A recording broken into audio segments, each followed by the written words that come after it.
Imagine walking into a government office to sell your family land, only to be told you do not own it anymore.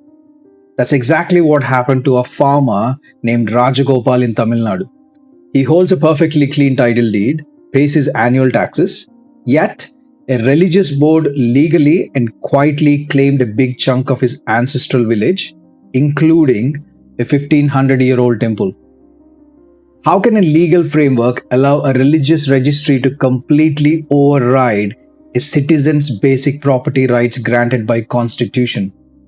Today, we are going to examine the framework and the mind-boggling conditions that made it possible.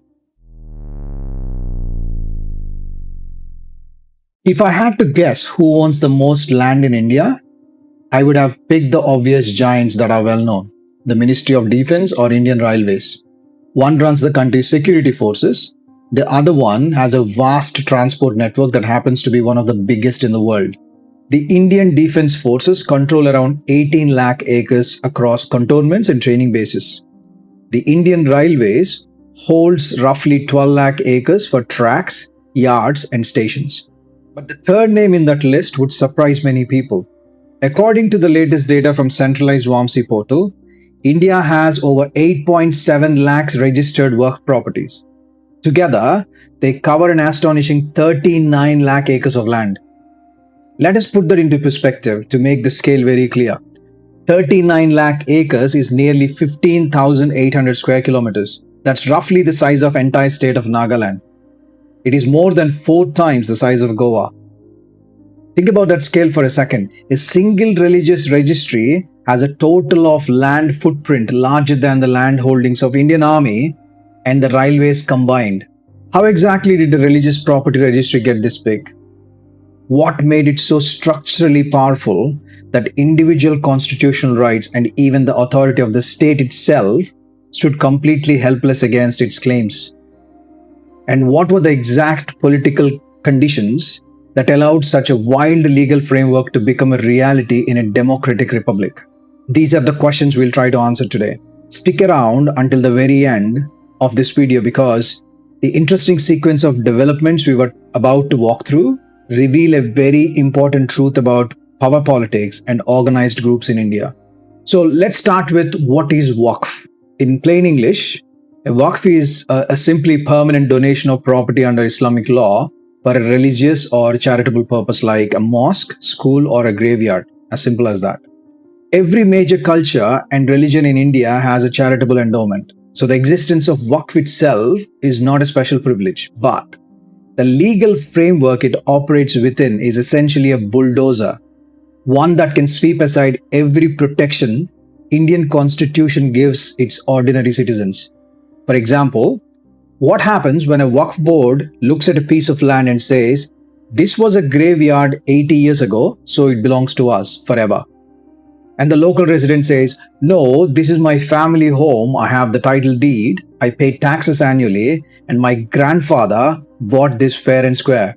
In any normal civilized democratic country, the rule of law says both sides must present their proof to an independent judge. The burden of proof lies entirely on the person or entity making the claim against the current legal owner under country's property law. But for 30 years, the unusual powers granted to Waqf flipped this basic rule on its head. In the graveyard example we have been discussing, you had to prove that Waqf did not own that land, even though the chain of custody, property receipts, entire documentation is on your side. And very likely, all the documents you have been holding on for decades will not help you. It is the Waqf Act of 1995 that essentially suspended ordinary property rights and left the common man completely defenseless against it. In my opinion, it remains the ultimate example of survival, communal, and appeasement politics in India. To understand how this parallel system completely overpowers a regular citizen protected by constitutional rights, you have to look at exact tools built right into the framework. The Waqf Act of 1995 was engineered with 3 specific levers. When you lock them together, they form a formidable legal trap that ordinary property rights simply cannot escape. Lever number 1, Section 40. Waqf board is the claimant, judge, and the jury. This section gives Waqf board a unilateral power to conduct an inquiry and decide whether a property belongs to the board itself or not. Think about how wild that is in a constitutional democracy. The very body or entity who wants the land is also empowered to be the first judge of its own claim. If the board decided the property was Waqf's own, that decision instantly carried the weight of law. Lever number 2, Section 85, a parallel judiciary. If your land got caught in a dispute with the board, you could not just walk down to your local district court and stand before a regular judge to show the evidence you have to prove your ownership. Section 85 explicitly barred ordinary civil courts from interfering. You are forced into a specialized Waqf tribunal, a forum that is structured around the very system you are making the claim against. Lever number 3, Section 107, Suspended Statute of Limitations. In normal Indian property law, if somebody wants to kick you off a piece of land because they claim you are occupying it illegally, they only have 12 years window from the day you started occupying it to take you to court. But Section 107 completely exempted Waqf properties from this Limitation Act. It removed the clock entirely. A board could wait 30, 50 or even 100 years and then decide you are an encroacher on their historical property, and the passage of time could not be used to defend your home. For them, the clock never runs out, meaning no matter how long your family lived, possibly generations, you never are truly safe. If you connect these 3 pillars or levers, it becomes very clear that a mere claim from Waqf board essentially seals the deal. There is no back and forth. There is no level playing field. Once they put a property on the register, the mechanics of the law ensure that a regular citizen is defeated before the fight even starts. Now, you might be thinking, how could a secular and democratically elected government ever do this to its citizens? That was my exact first thought when I started looking into this. It looks like a completely lopsided deal, the kind that can only be made by a government operating from a position of intense pressure and weakness. So I try to connect the dots, and I think this is what happened. In 1991, a fragile minority government led by P.V. Narasimha Rao came into power on the back of a manifesto promise to pass the Places of Worship Act. At the same time, there was massive raising pressure around Hindu sacred sites, and the law and order incidents were already breaking out across the country. It was clear to the leadership that without the law locking the new claims out, they could not hold the line much longer. The Places of Worship Act entirely threw the weight of the state behind the status quo, freezing the religious character of every site in the country except Ayodhya. Through this, the Congress party seemed to have secured the Muslim minority favor and their votes for the foreseeable future. But then, the 1992 Babri demolition happened. That event shattered the narrative and put the government in a precarious position. They desperately needed to do something massive to win back the Muslim minority vote favor before the all-important 1996 general elections. That is the exact context where the Waqf Act of 1995 took shape. When you examine the 1995 Waqf Act closely, it's really hard to find any real reform aspects in this law. If anything, it intentionally put the common citizen at a massive disadvantage by giving a religious body unparalleled sweeping powers. You do not need to be a constitutional lawyer to see that this was not a law passed to improve social justice or quality of life for every citizen. It was a pure favoritism play, a transactional deal. It was not a standard welfare promise. It was a parallel legal structure engineered to override almost everything a common citizen or even state has at its disposal to contest. Now, one might think that as the time went on, UPA government would have realized this asymmetry and tried to make amends when they had a chance. No, they actually doubled down in 2013. And surprisingly, this is exactly before another general election in 2014, which we all know turned out to be historic. The 2013 amendment gave Waqf board even more aggressive powers by making 2 major alterations. The first, They expanded Waqf by user. The law was changed to say if a piece of land was ever used for a religious purpose for any meaningful amount of time, it stayed Waqf forever, even if the usage stopped decades ago. Think about that. Considering a large parts of India were under Mughal rule for over 3 centuries, all the board needs is a single historical mention of a place being of consistent religious use. I mean, if that is the bar, would that not cover the massive chunk of the entire country? Second alteration, they increased the eviction powers of the Waqf board. In effect, they let the board treat you as a deemed encroacher on your own land and made the offense criminal, punishable with up to 2 years of rigorous imprisonment. If you want proof of how much further sweeping this amendment made the framework, check this stat out. Up until 2013, the total land recorded under Waqf was about 18 lakh acres. In the years after these amendments were passed, that number exploded to 39 lakh acres. The system literally doubled its land footprint in just over a decade. Either way, the NDA government finally introduced the 2025 amendment, aiming to completely overhaul the system and create a level playing field for ordinary citizens going forward.